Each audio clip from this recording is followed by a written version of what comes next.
All right. So for 2009, Yes. okay, 2009 part what? Okay, 6B3, 6A3. 6A3. All right, close enough. It asked about magnetism. Well, the reason why they're asking about magnetism in this section is because magnetism has everything to do about electrons and that electrons spin. Okay? So there are three types of magnetism.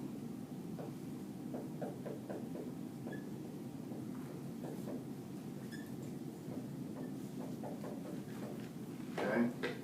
The first one is called ferromagnetic.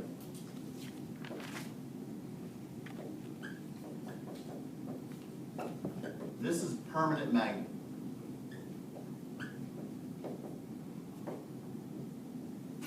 And there are only a few substances that actually make a permanent magnet. Ferro is what element? Iron. Iron. Iron is by far the most common substance that we make magnets out of. Okay?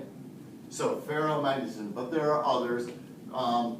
Iron, cobalt, and nickel, I believe, are three that will do that. There's some neodymium down here, number 60, makes super strong magnet. And in a permanent magnet, in a piece of iron, okay? Iron, when you look at iron's electron configuration, it's going to be 3d6, okay? So 4s2, 3d6. So it's going to have 4 electrons that are unpaired, that are all kind of going in the same direction, but they don't all have to be going up. It's a 50-50 proposition, so some of the atoms will have all 4 of them going down. Okay? So it's just that in a particular atom, they all have the same spin, but they don't all atoms don't have to have the same spin. 50% are going to be going up, 50% going down, and it's just evenly mixed in a normal piece of iron. But when you put iron into a magnetic field, all of the plus unpaired pluses end up coming to this end. And then all of the downs end up, all the atoms with the downs all end up migrate and end up being over here. So now we have the opposite spins on opposite ends, and that generates my north and my south poles. It makes it a magnet. Now what's unique about permanent magnet is that once they migrate, they stay. They don't migrate back. So it stays permanently magnetic. Okay? But obviously you have to have unpaired electrons for that to occur. But again, only a very few elements will these atoms stay separated. Most of the time, as soon as you take it out of the magnetic field, they just migrate back and go random. And then we lose the north and the south. Okay? So that's the first type. The second type is called paramagnetic. Okay? These are affected by a magnetic field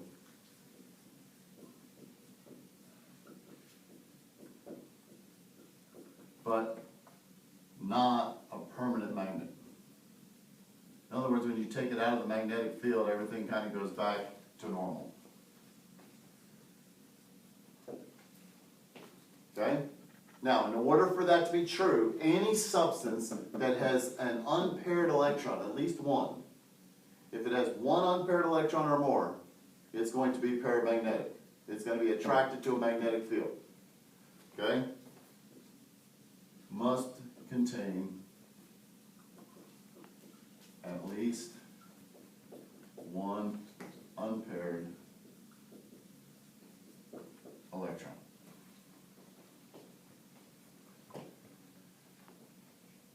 Most substances are paramagnetic. Most substances have at least one unpaired electron. Which groups have no unpaired electrons? Noble gases, there's two more. S2. S2, which is the alkaline, so group 2, D10. and D10, which is group 12. They have 0 unpaired electrons, therefore they are not paramagnetic. They're going to be number 3. What about F14? Well, F14s too, but we don't ever deal with those. Okay? We're A students in here, not F students. Okay, so number 3, I'm coming over here just because I don't want to erase that because you guys need that. Okay? Is diamagnetic. Okay? Diamagnetic, which means that it's not attracted to a magnetic field. There's no effect. A magnetic field has no effect on it. Some say slightly repelled.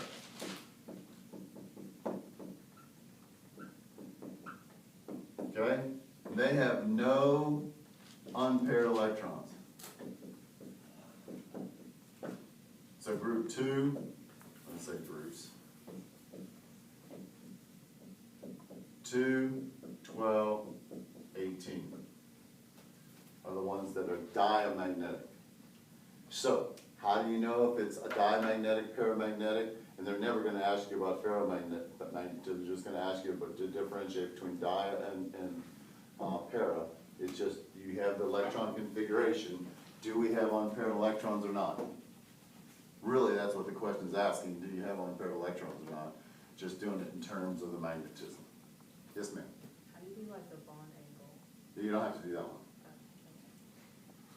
What letter is that? C.